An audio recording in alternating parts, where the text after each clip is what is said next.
अस्सलाम वालेकुम, आप देख रहे हैं इनसाइड पाकिस्तान। मैं हूँ मोहम्मद ज़फ़ीर।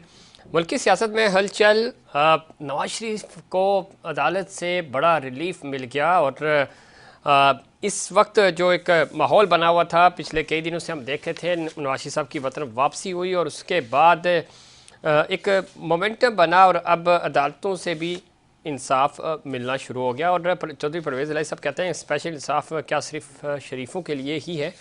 एक तासुर कायम हो रहा है कि शायद जो इंसाफ है वो सिर्फ मुस्लिम लीग नून को ही मिल रहा है। वो कह रहे हैं जी, फैसल करीम कुंडी साहब भी कह रहे थे कि नून लीग 16 माह की बात क्यों नहीं करती और इस तरह की जिस तरह उनको रिलीफ मिल रहा है अदालतों से, ये तासुर कायम हो रहा है कि शायद मामलात मुस्लिम लीग नून के हक़ में जा रहे हैं।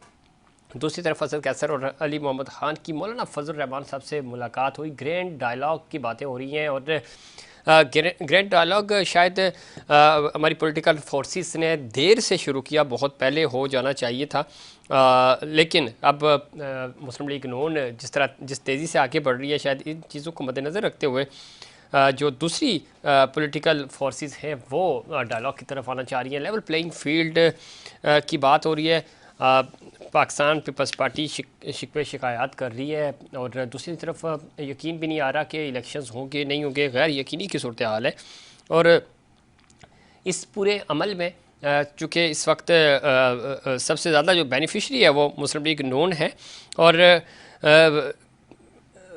इस वजह से शायद एक तासुर ज़ोर पकड़ रहा है और पाकिस्तान पीपल्स पार्टी समझ रही है कि शायद उसको साइड लाइन किया जा रहा है और मुस्लिम लीग नून से भी वो शिकवे करते नज़र आए और वैसे भी वो लेवल प्लेइंग फील्ड का मुतालबा कर रहे हैं बार बार। इस पर मज़ीद बात करेंगे। हमें ज्वाइन किया जनाब सलीम ज़िया साहब ने, सीनियर रहनुमा है मुस्लिम लीग नून के, सीनियर सियासतदान हैं।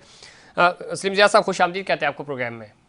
अब मुल्क की सियासत में इस वक्त हलचल है। आज चूँकि नवाज शरीफ साहब को अदालत से रिलीफ मिला, इससे पहले हमने देखा कि 2016-17 में ही मामलात जो हैं वो ख़राब होना शुरू हो गए थे, सज़ाएँ हुई, सियासत से आउट किया गया। आज नवाज शरीफ साहब कौमी सियासत में वापस आ चुके हैं और आहिस्ता आहिस्ता जो कानूनी तकाज़े हैं वो भी पूरे हो रहे हैं और जो केसेस थे उनमें भी रिलीफ मिलता जा रहा है। किस तरह देखते हैं इस सारी डेवलपमेंट को सलीम ज़िया साहब? ज़रीफ साहब, सबसे पहले तो शुक्रिया आपने लाइन पे लिया, मगर मेरी अर्ज ये है कि इसमें रिलीफ की बात कम है, ये तो जस्टिस डिलेड है। अच्छा। क्योंकि आपको याद होगा कि जब इनको हटाया गया तो कौन सा एक बहुत बड़ा तमाशा था वो, तो यानी उससे 460 लोग थे पनामा केस में और उसको सिंगल आउट करके नवाज शरीफ साहब को लाया गया, उन्हीं का केस चलाया गया और वो भी नहीं, वो चला के 170 के करीब पेशियां हुई उसमें। कभी बेटी को बुला रहे हैं, कभी बच्चों को बुला रहे हैं, कभी खुद को बुला रहे हैं, बार बार बुला रहे हैं, दिन में 2-2 मरतबा बुला रहे हैं और आखिर में जब कुछ नहीं मिला जी तो वो अकामा पे उनको लाके सिर्फ हटा ही नहीं दिया, इक़्तिदार से हटा दिया, बल्कि पार्टी की सदारत से भी हटा दिया। तो मैं समझता हूँ इनके साथ तो इतनी ज्यादती हुई कि अगर पूरी आप 70 साल की तारीख देखें तो ऐसा कभी नहीं हुआ कि एक मुंतखब वज़ीर आज़म को इस तरह हटाया जाए और इस अंदाज से हटाया जाए। तो अब अगर उनको रिलीफ मिल रहा है तो ये रिलीफ नहीं है, बल्कि ये तो बहुत पहले हो जाना चाहिए था। सलीम ज़िया साहब, ये बात आपकी ठीक है।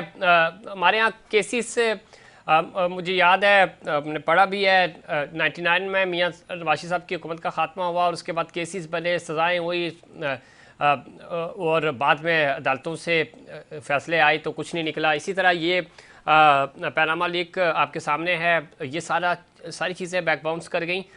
हमारी बदकिस्मती रही है अदालती तारीख़ की। तो ये सारी चीज़ें कब तक इस तरह होती रहेंगी? 2016-17 की जब हम बात कर रहे हैं, बार बार एक माशी प्लान था मुल्क के पास, चीज़ें डीरेल होती हैं, डी ट्रैक होती हैं और उसके बाद 4-6 साल गुजरते हैं, फिर पता चलता है कि नहीं जी, सारे मामले में सच्चाई तो कुछ भी नहीं थी। और अगर सच्चाई थी भी तो सियासी इंतकाम इतना हावी हो जाता है कि अगर कोई थोड़ी बहुत सच्चाई होती भी है तो वो दब जाती है। तो इस तरह तो मुल्क नहीं चलता, इस तरह तो इंसाफ नहीं होता। मैं आपसे अर्ज करूं कि इसका एक बहुत ही सादा सा जवाब ये है, जी इन सारी चीजों का खात्मा सिर्फ इस तरह हो सकता है कि पाकिस्तान में जमहूरियत रहे, जमहूरियत डिरेल ना हो, रूल ऑफ लॉ हो, जो नवाज शरीफ साहब कहते हैं बार बार। जी और अगर उसके अलावा कोई चीज होगी और हर अदारा जो है अपने दायरे के अंदर रहकर अपना रोल अदा करे, क्योंकि जैसे ही ये चीजों की नफी होगी तो उससे पाकिस्तान को नुकसान हुआ है, हमेशा माजी में भी हुआ, और खुदा ना करे आइंदा होगा, तो आइंदा भी नुकसान होगा। जी तो जरूरत इस बात की है कि वो बढ़ चढ़ कर इन सब चीजों में हिस्सा जरूर लें, लेकिन अपने अपने दायरे के अंदर रहकर। इस तरह ना हो कि अदालत जो है एक तमाशा बन के रह जाए, एक पार्टी बन के रह जाए, और इसी तरह दूसरे जो अदारे हैं वो भी इसमें अगर जमहूरियत रहती है तो पाकिस्तान भी आगे बढ़ता रहेगा, उसकी इकॉनमी भी मजबूत होती जाएगी, उसमें कंटिन्यूटी भी होगी, उसमें तसलसल भी होगा। और अगर नहीं होगा तो फिर ये गड़बड़ होती रहेगी। ठीक। अच्छा, दूसरी तरफ इस वक्त ग्रैंड डायलॉग की बातें हो रही हैं। पाकिस्तान पीपल्स पार्टी जो कि आपके साथ इत्तेहादी थी पिछली हुकूमत में 16 महीने, वो नाला है, नाराज़ है। उनको थोड़ा सा, चूँकि आप सिंध की सियासत करते हैं, तो वो उनको शायद थोड़ा सा इस चीज़ का भी ख़दशा है कि कहीं कोई बड़ा इत्तेहाद हमारे ख़िलाफ़ ना बन जाए सिंध में, मुस्लिम लीग नून कम बैक ना करे सिंध के अंदर। और साथ ही साथ वो मौलाना फजल रहमान साहब और दूसरी पाकिस्तान तहरीक इंसाफ, दूसरी जमातों के साथ रब्ते हो रहे हैं, ग्रैंड डायलॉग की बातें हो रही हैं। आप समझते हैं कि कोई इस ये चीज़, ये वक्त गुजर गया, अब मामला जो है वो टेक ऑफ कर लिया है मुस्लिम लीग नून में, जितने भी इत्तेहाद बने, चाहे वो आपके ख़िलाफ़ हों, वो काम नहीं करेंगे, सिंध में आपकी एंट्री भरपूर होगी, और पहले कभी आपको वोट मिले, सीटें भी मिली, तो उस तरह अच्छा कम बैक होगा सिंध में भी। देखिए, मैं आपसे अर्ज करूं कि जफीर भाई, बात यह है कि हर इलेक्शन में जब ऐसे नजदीक आता है टाइम, तो उसमें इत्तेहाद बनते रहते हैं, ये कोई नई चीज नहीं है। जी जी मगर ये बात तो हम पीटीआई को, इमरान खान को बहुत दफा पहले कह चुके हैं कि भाई ग्रैंड डायलॉग होना चाहिए, बातचीत होनी चाहिए। मगर वो तो अभी आप मुझे आज में बड़ा उसको मैंने, बल्कि सारे लोग ही उसको बड़ा महजूज हो रहे हैं इस चीज से कि वो मौलाना फजल रहमान साहब के पास उनकी टीम गई है। जी बिल्कुल।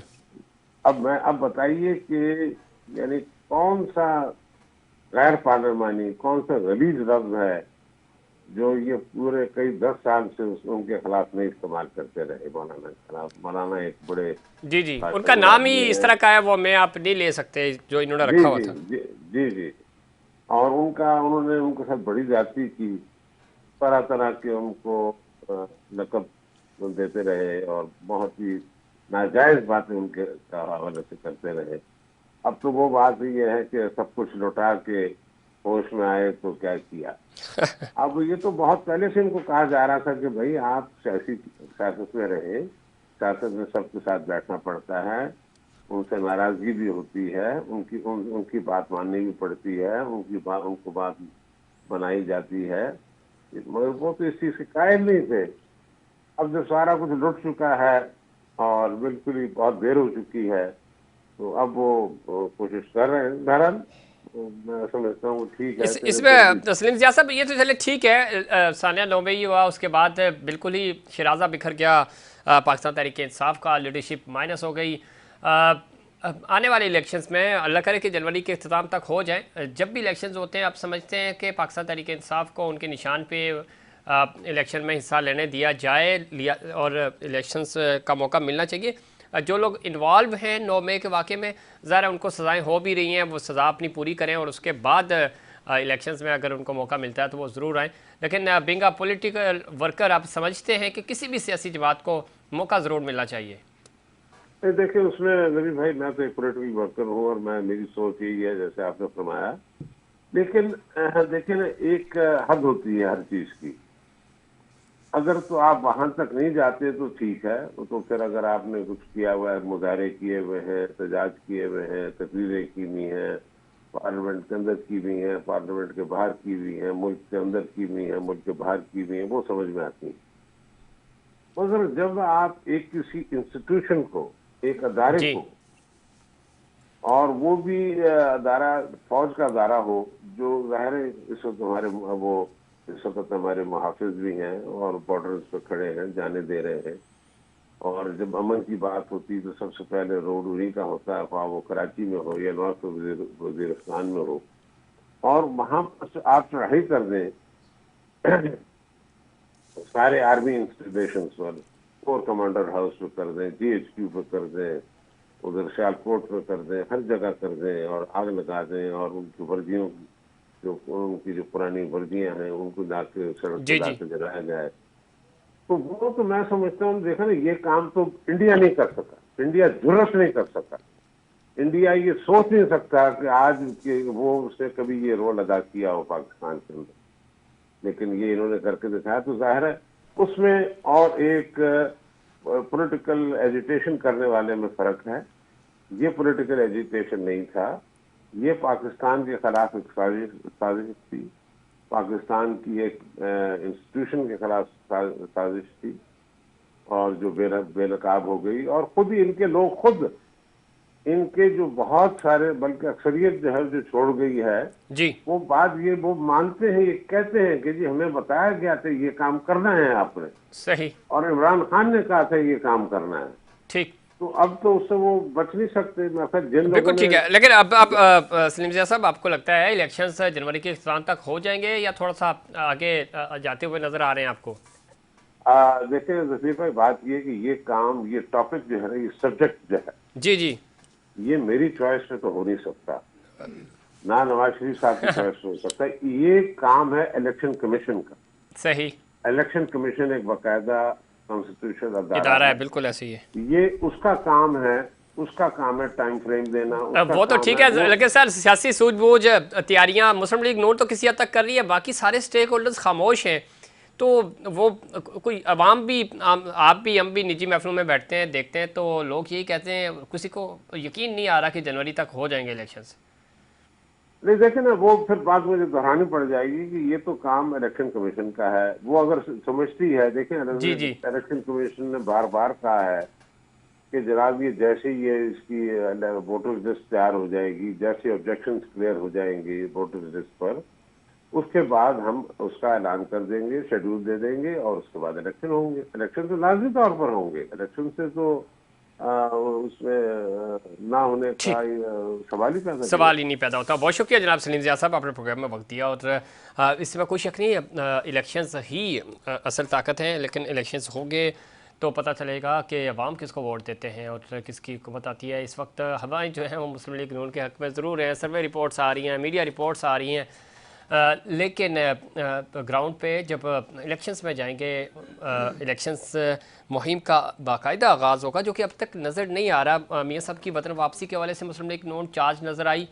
पॉलिटिकली अगर हम देखें तो मुस्लिम लीग नून के वो कारकुनान या वो लोग जो मुस्लिम लीग नून को पसंद करते हैं, मियाँ साहब के चाहने वाले हैं, उनके सियासी प्लेटलेट्स तो बेहतर हुए हैं, लेकिन क्या इतना मोमेंटम गेन कर पाएंगे?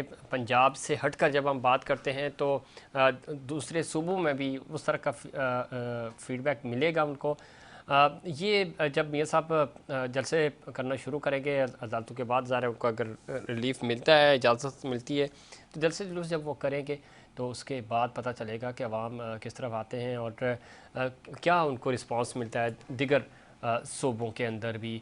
साथ ही साथ इस वक्त इम्पॉर्टेंट ये है कि क्या इलेक्शंस जनवरी के अख्ताम तक हो जाएंगे? बज़ाहिर तो अभी गैर यकीनी की सूरत हाल तो है, सियासी जमातें भी उस तरह तैयारी नहीं कर रही, अभी तक हमें मोमेंटम नज़र नहीं आ रहा। नॉर्मली होता ये था कि 6 महीने साल पहले इलेक्शंस की तैयारियां होती रहती थी, लेकिन अभी तक उस तरह का मोमेंटम नहीं बन पाया। तो इसकी वजह क्या है? क्या सियासी जमातों को भी यकीन नहीं है कि इलेक्शंस नहीं हो रहे? चूँकि बड़े ज़बरदस्त किस्म की तैयारियां होती हैं, पाकिस्तान जैसे, पाकिस्तान हो या दुनिया भर में इवन, ये बड़ा एक सियासी मेला होता है, तो उसकी तैयारियां ही उस तरह नहीं हो पा रही, और इवन आवाम को भी यकीन नहीं है कि शायद इलेक्शंस होंगे या नहीं होंगे। इस पर मज़ीद बात करेंगे और पाकिस्तान पार्टी का पॉइंट ऑफ व्यू भी लेंगे, कोशिश करेंगे कि तजिया भी हासिल करें इन तमाम सूरत हाल पे कि इस वक्त हो क्या रहा है और आने वाला सियासी मंजरनामा होगा क्या, इस पर बात करेंगे। लेकिन उससे पहले कमर्शियल ब्रेक।